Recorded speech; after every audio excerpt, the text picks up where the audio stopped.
Barsisa was a great abid from the time of Banu Israel.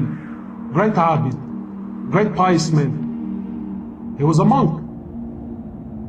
Nowadays, a sheikh. And my brothers, as I share the story of Barsisa with you, don't think of Barsisa, think about yourself. Put yourself in the shoes of Barsisa. Barsisa was a great scholar, someone who worshipped Allah, very pious. The whole community knew about him. He had his own temple where he worshipped Allah day and night. And three brothers, they wanted to go in jihad, but they had a sister. And they said, if we go to jihad, who's going to look after our sister? So they said, who better than Barsisa? He's a great abid, he fears Allah, everyone, he's of high esteem. Who better than Barsisa to look after our sister? So they came to Barsisa. Now look at the trick of shaitan. Look where it starts, my brother. They came to Barsisa and said, Barsisa, we want to go for jihad, and we're wondering, can you look after our sister? So Barsisa immediately says, he says, A'udhu billahi minash shaitanir rajim. This is shaitan. No way. So the men were disappointed and they left.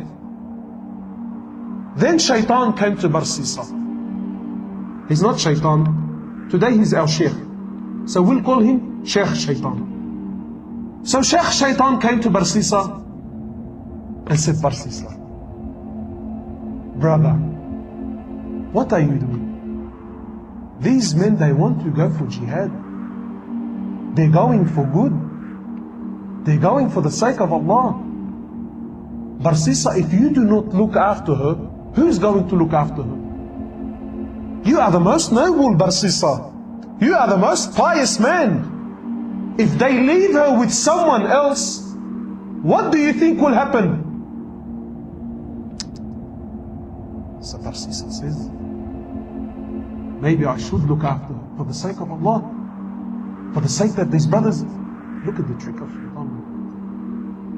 When shaitan knocks on your door, shaitan does not want you to open it fully.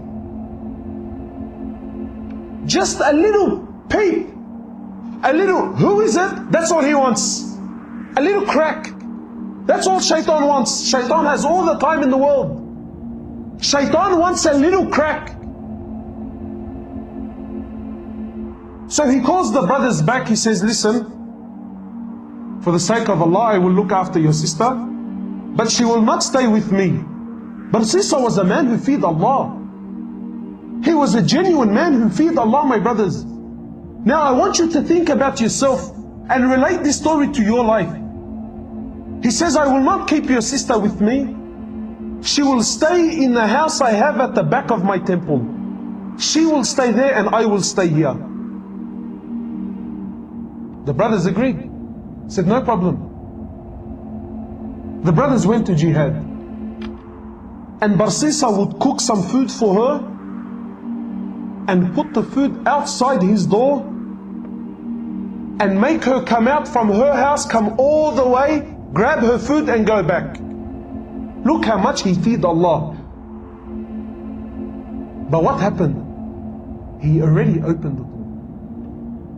So this happened for some time, and shaitan has plenty of time on his hands. No problem. Take your time, brother. Take your time. Until eventually, shaitan comes to Barsisa. He says, Barsisa, don't you know that when you put the food outside, she has to come from her house, walk all the way to grab her food? And this is a fitna. People can see her. People can see her. I think you should put the food on her doorstep. Makes logic sense? So Barsisa cooks her food, goes to her door, knocks on her door and comes back. After some time, Barsisa, Sheikh Shaitan says to Barsisa, she still has to open her door. the food inside the house. So this happened for some time, and the brothers took long.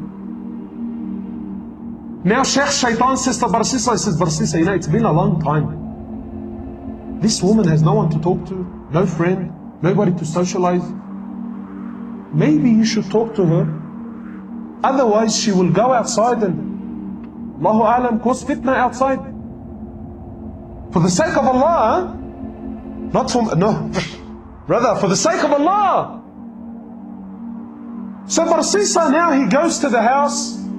Look, he still fears Allah. From outside the house, he's talking to her, shouting, and she can't hear him properly. And after some time, Shaitan says, Barsisa, why are you embarrassing yourself?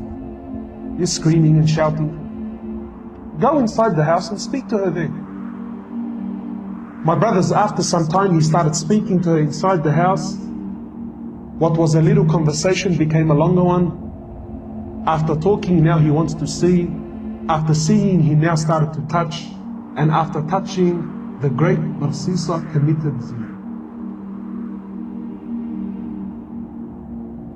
How many of us, maybe we have not committed zina, but we fell in the same footsteps of Barsisa. Now he's committed zina. She falls pregnant. She gives birth to a baby boy. And Shaitan now comes to Barsisa, says, Barsisa, bro, if the brothers come back and see this young boy, and you were the one who was responsible for looking after him, how will you explain the boy? Now he's worried. He says, what do I do? He says, Barsisa, you have to kill the boy. You have to get rid of the evidence. So Barsisa kills the boy. What do we have now? Zina and murder. After some time, Sheikh comes back. Says, Barsisa, do you really think she's going to keep quiet about what happened? Do you really think she's not going to tell her brothers about what took place here? He says, what do I do?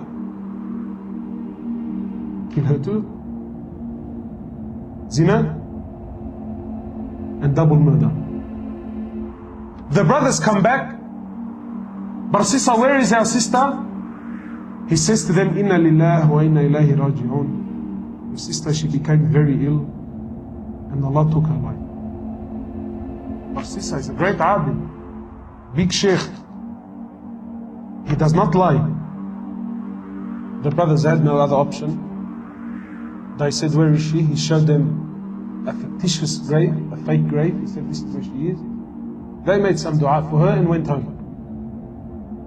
The next morning, one of the brothers, he says, you know, I had a very interesting dream last night.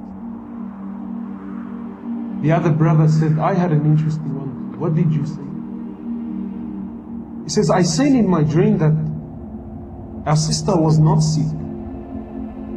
Rather, she fell pregnant, she had a boy, and her and the kid were murdered. And I seen that she was not buried where he showed us, but she was buried somewhere else. So the other brother says, Zina Ajib, I had the same dream. So they said, both of us cannot be wrong. They went to where they seen in their dream, they dug up that grave there, they found their sister and the baby there. They went back to Barsisa, they said, Barsisa, you lied to us, this is what took place, and now we're taking you to the ruler. Now on the way, Barsisa is looking at himself, he's thinking, how did I get in this mess? Zina, double murder, and now I'm going to be executed. So, when they bring him to the ruler, Shaitan comes to Barsisa in the form of man. He says, Barsisa, do you know who I am? He says, no. He says, Barsisa, I am Shaitan. And I am the one who caused you all this mess. And I'm also the one that can get you out.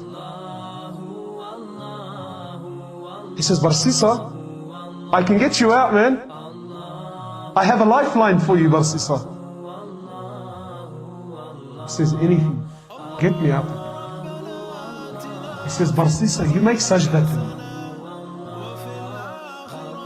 You make sajda to me, Barsisa, and I will get you out. So Barsisa, he makes sajda to him. And Sheikh Shaitan says, thank you very much. It was nice knowing you. Assalamu alaikum. And shortly after, he was crucified. The last action in his life was what? Shirk, kufr to the highest level.